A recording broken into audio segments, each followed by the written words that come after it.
Hello friends, magic കിച്ചണിലേക്ക് എല്ലാവർക്കും സ്വാഗതം. ഇന്ന് ഞാൻ കുട്ടികൾക്ക് രാവിലെ സ്കൂളിലേക്ക് ഒരു പാല് തേങ്ങാപ്പാൽ കൊണ്ട് ഒരു നെയ്ച്ചോറാണ് ഉണ്ടാക്കുന്നത്.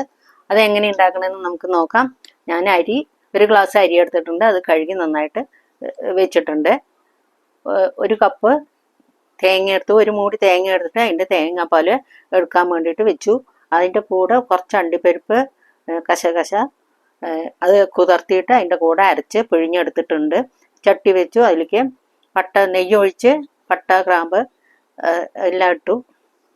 എന്നിട്ട് അതിലേക്ക് തേങ്ങാപ്പാൽ ഒഴിച്ചു കൊടുത്തു.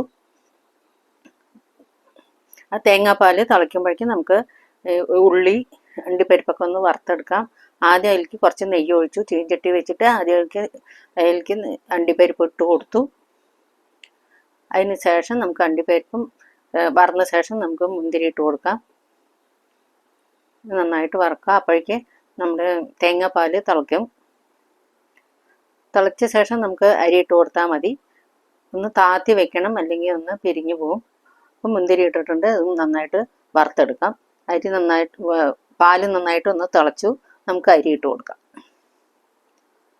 അതൊന്ന് വെന്ത ശേഷം നമുക്ക് ആവശ്യമുള്ള ഉപ്പിട്ട് കൊടുക്കാം. മുന്തിരി നന്നായിട്ട് വറന്നു.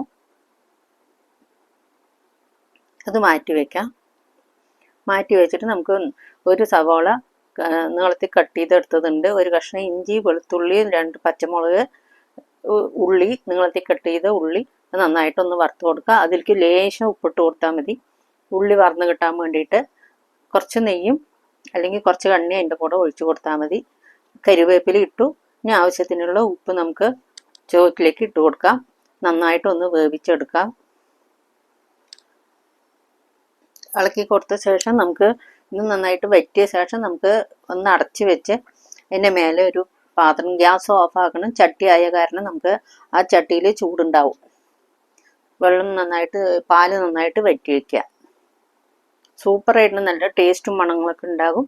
ഇത് ഉള്ളി നന്നായിട്ട് വഴന്നു വരാൻ ആയി. രാവിലെ കുട്ടികൾക്ക് ഈ ചോറും സോയാബീൻ കറിയാണ് ഇന്ന് ഉണ്ടാക്കിയത്. കുട്ടികൾക്ക് അത് മതി എന്ന് പറഞ്ഞിട്ട് നമ്മളത് ഉണ്ടാക്കി. ഇനി ഒരു ഇത്തിരി പാല് ഞാൻ എടുത്തു വെച്ചിട്ടുണ്ടായിരുന്നു. അതിൻ്റെ കൂടെ കുറച്ച് മഞ്ഞൾപ്പൊടി ഇട്ട് കൊടുത്തു. അതിന് നന്നായിട്ട് അതിൽ ഒഴിച്ചു കൊടുക്കാം. എന്നിട്ട് വറുത്ത് വെച്ച ആ എണ്ണയില്ലേ, നമ്മൾ ഉള്ളി വറുത്ത എണ്ണ, അതിൻ്റെ കൂടെ നെയ്യും കുറച്ച് എണ്ണയുണ്ട്, നമുക്കതിൻ്റെ കൂടെ ഒഴിച്ചു കൊടുത്തിട്ട് നന്നായി അമർത്തി ഗ്യാസ് ഓഫാക്കുക. അമർത്തി വെച്ച ശേഷം ഒരു അടപ്പിട്ട് മൂടി വയ്ക്കുക. അതിൻ്റെ മുകളിലേക്ക് കുറച്ച് വെള്ളം വെക്കാം. വെയിറ്റിന് വേണ്ടിയിട്ട് വെക്കാം. അത് നന്നായിട്ട് ആയിട്ടുണ്ട്. അപ്പോൾ നമുക്ക് തുറന്ന് നോക്കാം കേട്ടോ. സൂപ്പറായി, എന്താ നല്ല മണമുണ്ട്. അണ്ടിപ്പരിപ്പും നമ്മൾ അരച്ചില്ലേ തേങ്ങാപ്പാലിൻ്റെ കൂടെ, അതിൻ്റേതായ നല്ല മണങ്ങളുണ്ട്. സൂപ്പറായിട്ടുണ്ടാകും, കളറും ആയിട്ടുണ്ടാകും മഞ്ഞപ്പൊടി ഇട്ടാൽ.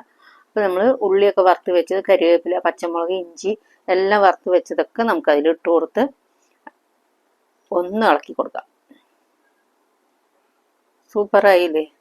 പെട്ടെന്ന് തയ്യാറാക്കാൻ ചട്ടിയിൽ നമുക്ക് ഉണ്ടാക്കാം. കുക്കറിൽ വെക്കേണ്ട ആവശ്യമൊന്നുമില്ല. അതാ അടിപൊളിയായി റെഡിയായി. കാണാൻ തന്നെ നല്ല ഭംഗിയുണ്ട്, നല്ല ടേസ്റ്റും ഉണ്ട്. തേങ്ങാപ്പാലിൻ്റെ ആ മണം ഉണ്ടാവും കേട്ടോ. നന്നായി ഇളക്കി കൊടുത്തിട്ട് നമുക്ക് പ്ലേറ്റിലേക്ക് എടുത്ത് കാണിച്ചു തരാം. അതിൻ്റെ കൂടെ ഉള്ളി, പച്ചമുളക്, 2 കരിവേപ്പില ഇട്ടു, കുറച്ച് ഉപ്പിട്ട് കൊടുക്കുക. തൈരിട്ട് നല്ല സാലഡ് ഉണ്ടാക്കി നമുക്ക് പ്ലേറ്റിലേക്ക് മാറ്റി കാണിച്ചു തരാം. ഇതാണ്ടോ, മീൻ കുട്ടിക്ക് ഇഷ്ടമായിട്ടുണ്ട്. നെയ്ച്ചോറ്, തേങ്ങാപ്പാൽ ഒഴിച്ച് നെയ്ച്ചോറ്, സോയാബീൻ ഫ്രൈയും സാലഡും സൂപ്പറായി. ഉണ്ടാക്കി നോക്കുക. അഭിപ്രായങ്ങളൊക്കെ പറയുക, ലൈക്ക് ചെയ്യുക, കമൻറ്റ് ചെയ്യുക, സബ്സ്ക്രൈബ് ചെയ്യുക. അപ്പം ഇനി അടുത്ത വീഡിയോയിൽ കാണാം. എല്ലാവർക്കും ബായ്.